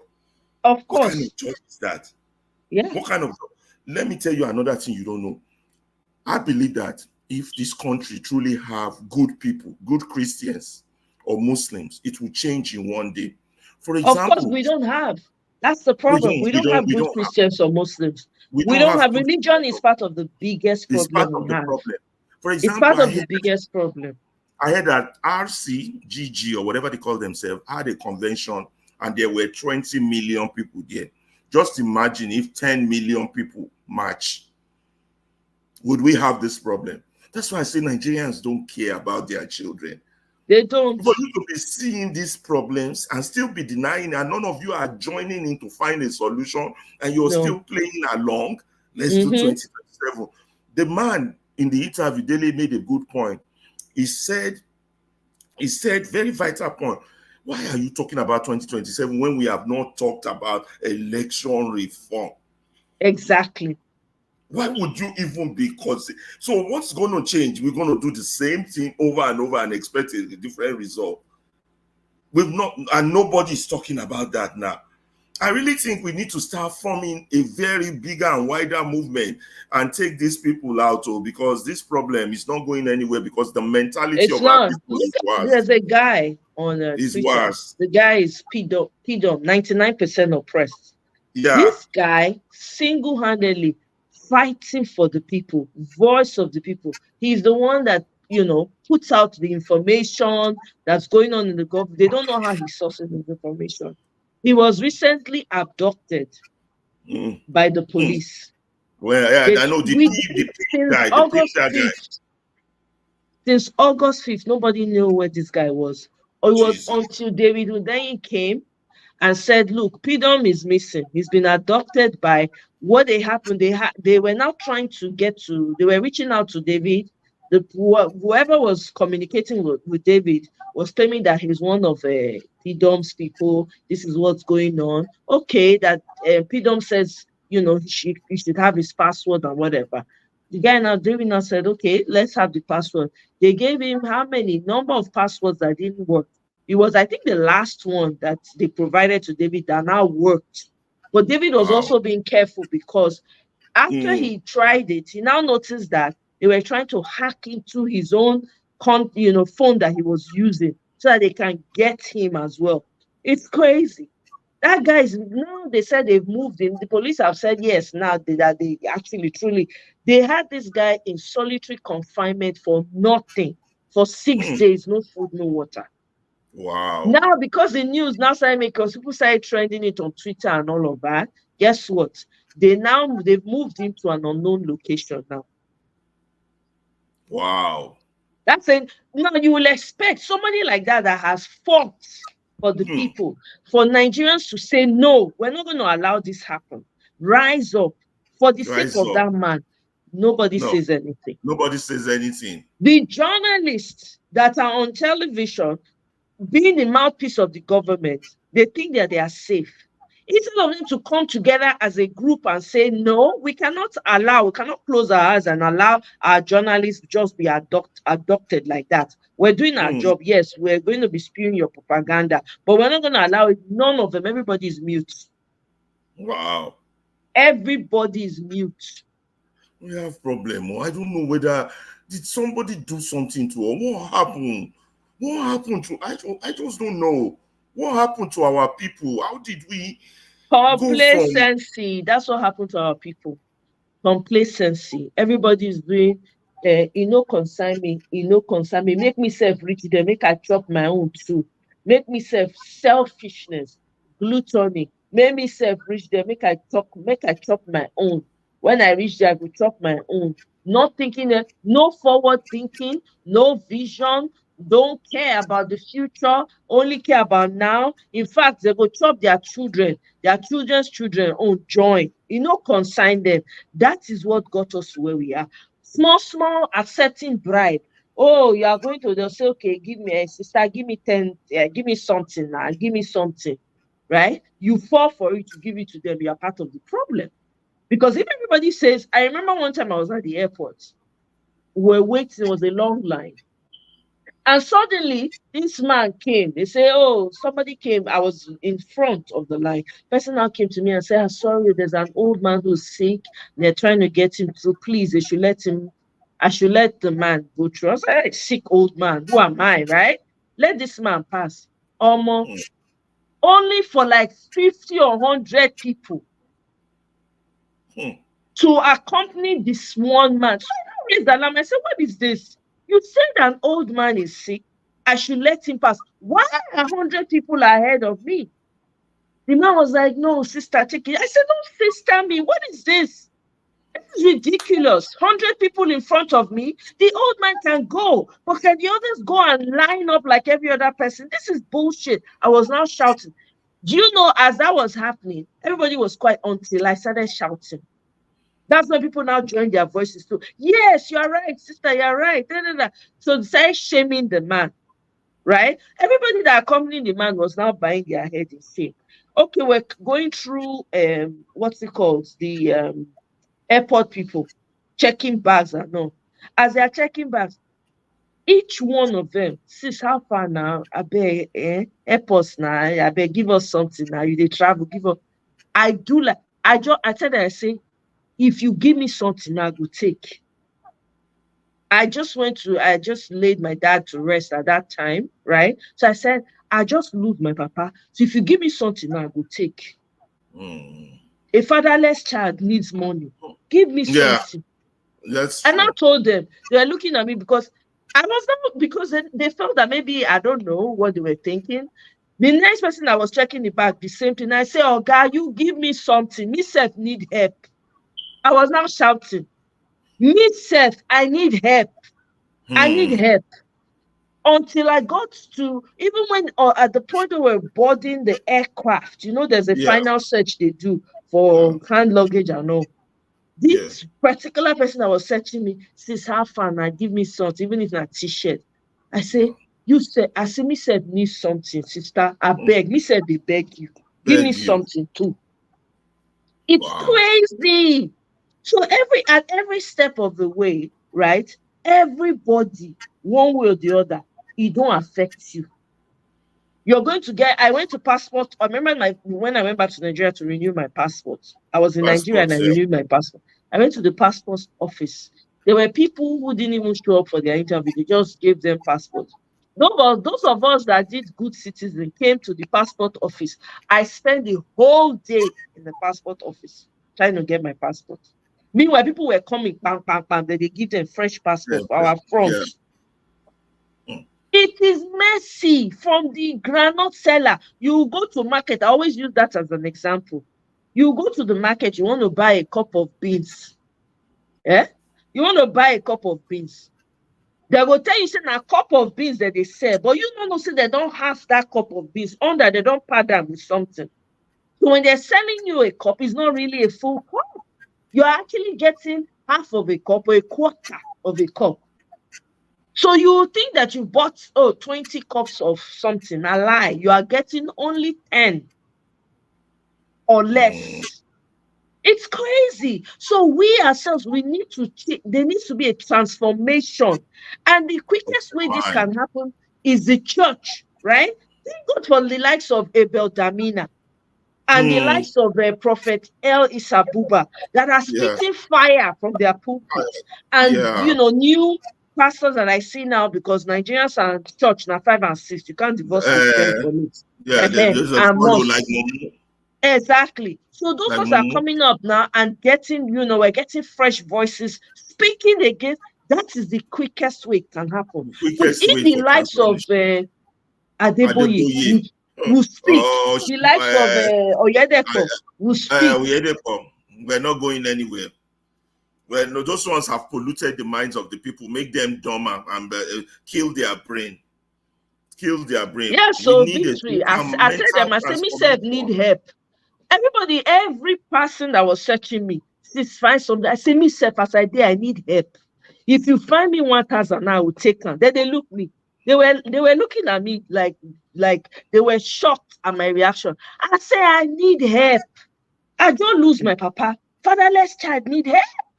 If you give me 1,000, I go collect. As I did, I go collect them. Yeah. I'm telling you, it's a problem. It's a problem in our society. So we need to be telling ourselves the truth.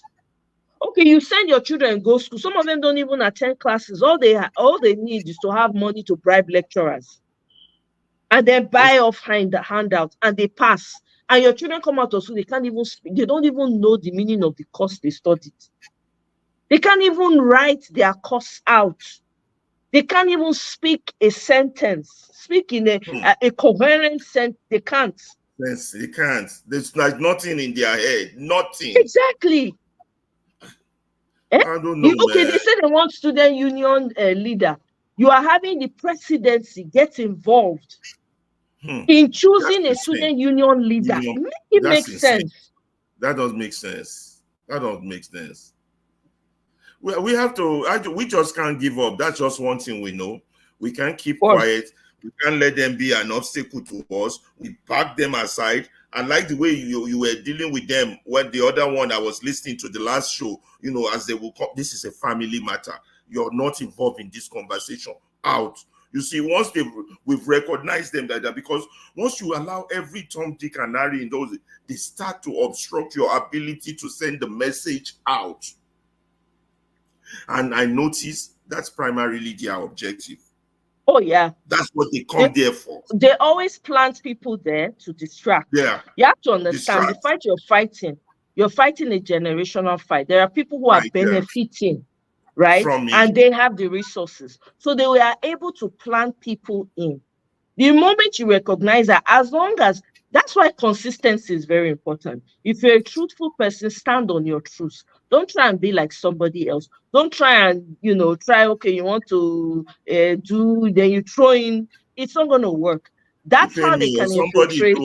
They do also. Whatever they did, something is wrong with our people, man. They're not do us, now we do ourselves. We said they talk and say they do us, but the truth we say, now we do. Let me tell you, okay, now then do us, now then do us. I can't meet you now, I need help. You in Nigeria. Yeah. I say, my brother, you come hospital. The person will tell you, say, apart from the money when you pay for treatment, you need to give me additional money so that they will quick call your file. Yeah. Make it make sense.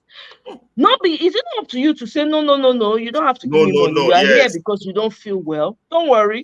When your turn reach, I'll call you and your file will be you'll be attended to by the doctor, right? Yeah. That's how it ought to be. Wickedness is of the mind. Now heart thing we they talk about now. That means the Nigerians. My question is, why do you have so many of them among us? I know they are good. Why is it, if you count out of 10, 8 or 9 are just like messed up? Because there's never justice. There's never justice. So people now say, if you can't win them, you join them. If you have been deprived of justice over and over again, and you've been deprived in ways that, okay, you've lost the most valuable things in your life, and it's consistent over time, you will get weary. You're a human being. You start to do like every other person is doing. If you, let's say, for instance, you're selling food, right? And you're trying to make that food presentable, putting all the things that are needed to be in the food so that you can sell. But you're not making as much profit. You're probably making like maybe 5, whatever, right? Enough for the day. But somebody else is adding something else They are putting plenty water. You know what they are doing behind. And they are selling out over time and time again. Over and You are over almost again. about to run out of business. Please tell me, what will you do? That's true. That's You true. understand? Okay, look at it now in Nigeria. People that are selling, all those petty traders that are trying to make ends meet, right? You see government agents come, stamp them out, destroy their goods. There are people, I tell you, street hawkers, street people who sell there, that remain there. They don't touch them. They don't, yeah. Because they've already paid them at the back end. They've already gone and say, Joe, maybe they have one favor they are doing for them. They are taking advantage of them in some ways, or they are giving them certain amount of money. That is how, after a while, you're going to get wary. Look at the man that came out to protest the other day that was saying that, this is his only chance this protest has to work. Otherwise, he's going to join Boko Haram. I don't know if anybody saw that video. I wonder about that man till tomorrow. Like maybe he has finally got to join. It's a sad though. So that's why it became everybody. It now looks like almost everybody in society is like that. It's because no justice. Where there's no justice, what do you want the people to do? What do you want them to be like? And the people who are supposed to champion justice are the ones even perpetrating insanity. The ones who should know. There's some of my colleagues, I just get mad with them. You should know. You should know. You are exposed. You should know. You live here. Why are you talking like that? Is it they're not, the side parties, most of them are not even gaining anything. Of course. And yet they are supporting this madness. Oh, yeah. They're not gaining anything. I'm so weak, man. He's Yoruba. He's my brother. He's from my tribe. I don't care if I don't get anything. Look, there was one man that came out, I think it was during the protest. He said, Yoruba, he was saying it to Yoruba. Don't join them, don't join our brother that is there, don't join them, When the northern person was there, you saw the northern people, none of them came out, don't join them, We now spoke some Yoruba parables. Hello. Yeah. Until individually we take responsibility for our own parts, knowing or unknowingly, that we played with this mess. We're on a long team.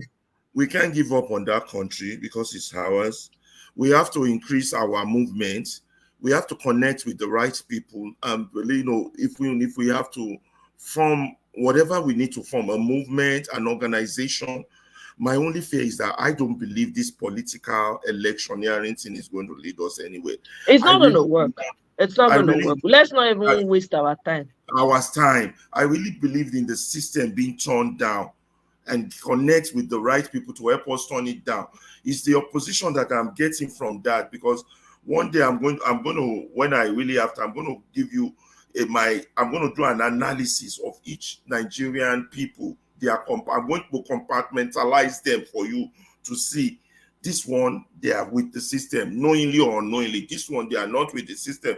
This one, they are with the system. Knowing, I will compartmentalize them for you and let you hear it. And you see that until those who keep following party election, PDP, until they get out of that mentality and see that the way the structure is now, this Jagba, Bay, and run with it method is not going to lead us anywhere, and it's not something you should pass on to the next generation. There has to be some level of sanity in the status quo, whereby somebody commits it. Right now, what we have is somebody commits a crime. If you're close to the corridor of power, you get away with it. If you're not, you get punished. That's an apartheid system. We just don't call it apartheid, but that's an apartheid whereby based on your social status, your society punish you. But if you're in the higher strata, you don't get punished. You escape with it. That's apartheid. And no country in the world grows without the rule of law. Whether the laws are bad, if you follow it, you can still grow. If the laws are good, if you don't follow it, you won't grow. That's the nature of life. If some people can get away with certain things, other people can't, we already have a problem, regardless of what position you occupy in a country. If you can get away with it, the reason why Donald Trump was persecuted is to send a message to let you know that nobody is above that the law is important. You're right. That the law is important. It's not because they could have just turned the blind eye and say, no, we're not going to touch him. He's one of us. No, they said, no, we have an image to protect. We don't want the common man going out there and thinking it's okay for him to get away with it. He will be greatly embarrassed, just like we embarrass one of the biggest people we have. It's the message you send. So if people, okay, look at Yaya Bello. Yaya Bello is in Nigeria. He's not outside of the country. They have not arrested him. And they still not arrested. They keep saying, oh, they are putting a bounty out on him. Whoever. I'm like, what the? Are you kidding me? Right? Meanwhile, all the small young men that are emulating their lifestyle and are doing their own at the lower level, you are raiding them and picking them up. What makes you think that they're going to stop? They're going to find ways to get to the level of a Yaya Bello. Right? You can pick up anyone from anywhere, just like they picked up P-Dub. But you cannot go and pick up the TikTokers, the bandits that are on TikTok. Yeah. You cannot go and pick up people that are doing giveaway. Terrorists are doing giveaway to Nigerians on TikTok. And they're using their phones. They're using their phones to coordinate all these things. You are not seeing them. You want to say you don't know that they exist. Yeah. You understand what I'm saying? So it's a problem that we really, really need to be intentional about talking about it, and also calling out those that ought to be talking. The religious leaders, the Islamic leaders, the journalists. Journalists, call them out. Leaders, all those that are supposed to be talking. Yes. The bar association, the medical association, teachers. Like I said, if these people knew what they were doing, they should go and start their protests in church. When the man is preaching, you go and take microphone and talk. Yeah. Stand in front, form a line, stand in front. Don't allow anybody. I'm telling you, but no, they're not going to do that. Because you have the most bigoted people going to church. You have the most brainwashed elements going into. You see them, they will start turning it into a fight. But it has to start from somewhere. It is the people within the system that can bring the system down. You have to start calling those people who should know to order. Look at what Dambello is doing for the North. We need a Dambello. That's the one you can't arrest, right? The Yaya Bello guy, right? No. Dambello is a journalist, an investigative journalist, but he's based in China. He's the one that has been calling out Northern League. I've not heard about that one. You know, oh my God, fantastic work the guys do. Yeah, he has a YouTube channel.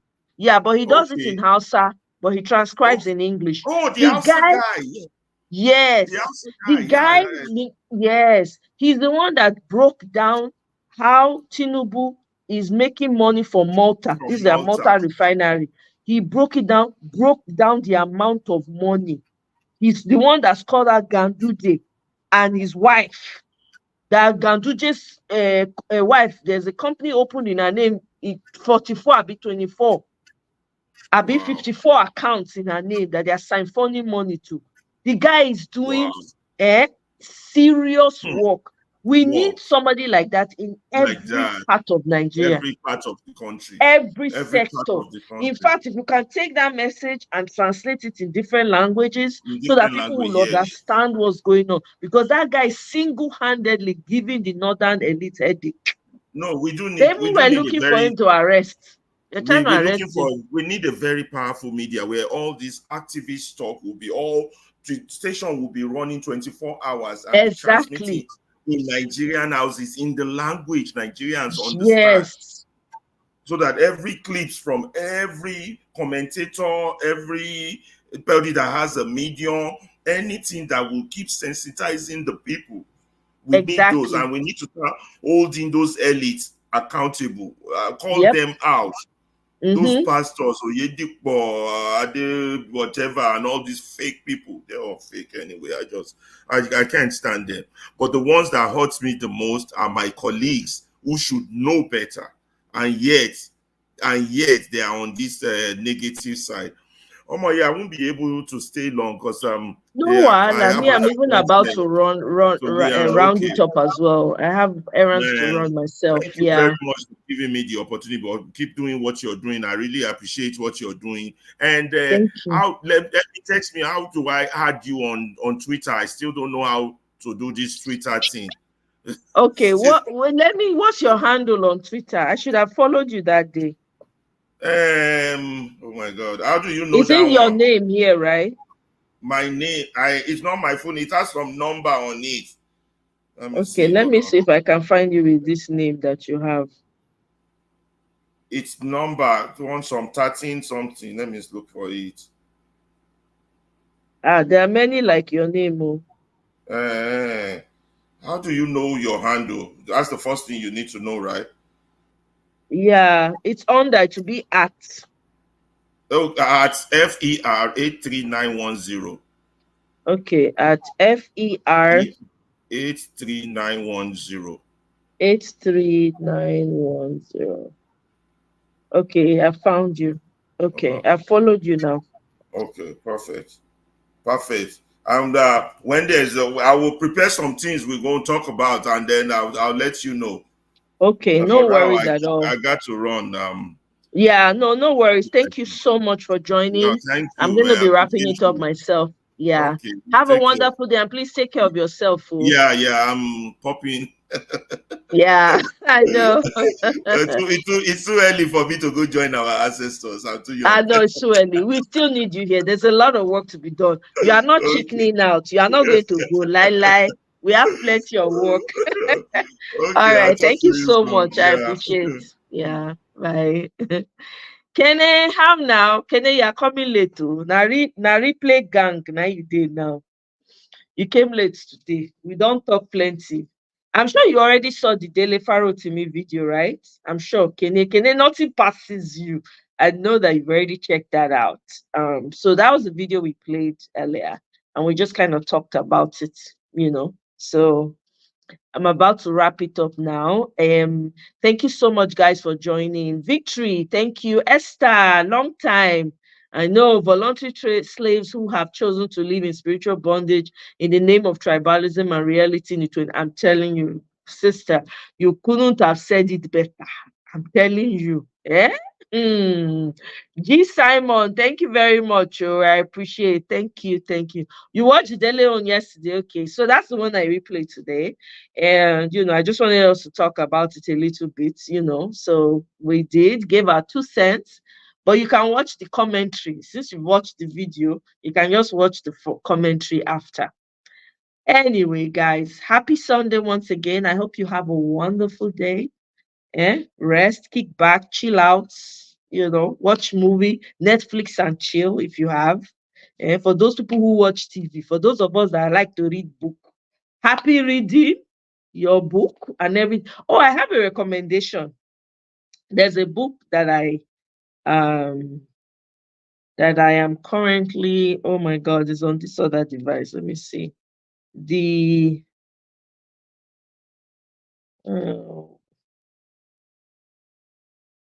me see. What is the name of this book? I want to recommend it to you guys. Hold on. Let's I go recommend that. Wait first.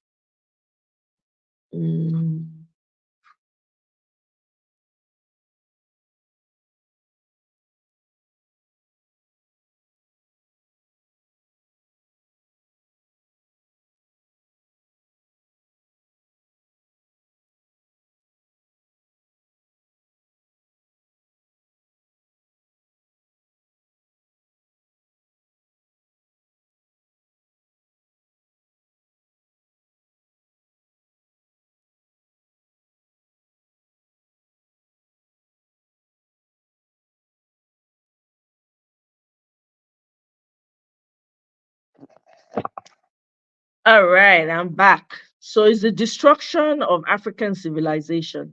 So you guys might want to read that book. I'm learning quite a lot from that book. It's opening my eyes to a lot. If you have time, you can get it on Etsy. You can get it on Pinterest. I think is it Pinterest? One of those places. You can get it for dirt cheap, like $5. You can just have it. You can get it there and then download or get it on your Kindle and read it on your Kindle. For those who use Kindle. So that's what I'm reading right now. So you guys might want to, if you're interested, or if you like to read, if you're one of those people, you might want to check it out as well. You have not watched his Sunday Sunday. No, I didn't play his Sunday Sunday. I played the one with Sheung Akimboloye. That's the one I played today. I haven't even seen that his Sunday Sunday preaching. Yeah. You fell asleep. I fall asleep reading. I only read textbooks. That's the quickest way to fall asleep. If you want to fall asleep at night and you're struggling, just start to read. Once you start to read, before you know what's happening, bam, you're falling asleep. Oh, who wrote the book? Let me see who wrote the book. Hold on. It's by Chan.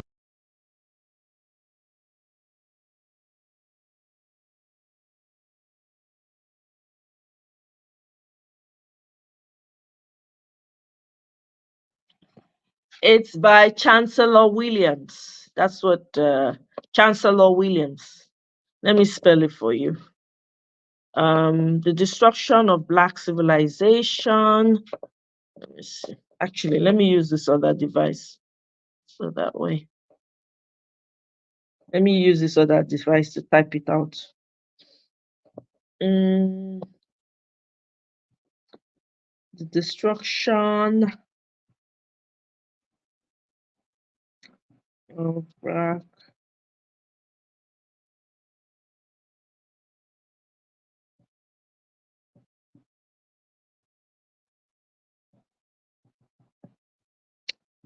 You might want to check it out. I've been finding out a lot. Honestly, it's been amazing. It really has been. So anyway, guys, that's it. That's my recommendation for book reading, as it were. I wish you could form like a what's it called? A book club. I really want to form a book club with people who like to read books, so who are interested in it. I like to form a book club where we, especially about history and Africa. I really would love to. So if you're interested in that kind of thing, please let me know. You can send me a message. I'll be more than happy to coordinate it, so we can read and then talk about it. And this destruction of African civilization now will be a great one to talk about. I can imagine the conversations that will come out of this. But if you're interested in that kind of thing, you like that kind of thing, let me know. We can also read other books too. You can recommend and we can read and we can talk about it as well, But anyway, guys, have a wonderful, I got things to do. Have a wonderful. Yeah, you saw the PDF. There you go. Yeah, you can download the PDF and read. It's very great. I mean, I've been finding out things that be like, my mouth be like this. Eh? Yeah, it's been great, interesting reading it. It go change your perception about things. But anyway, so guys, have a wonderful Sunday. I'll see you guys on my next one. I don't know when yet, but if anything is cooking, you sure when I know say when a girl will show up, right? So yeah, guys, have fun, enjoy yourself, kick back, relax, Netflix and chill, and I'll see you guys on my next one. Bye.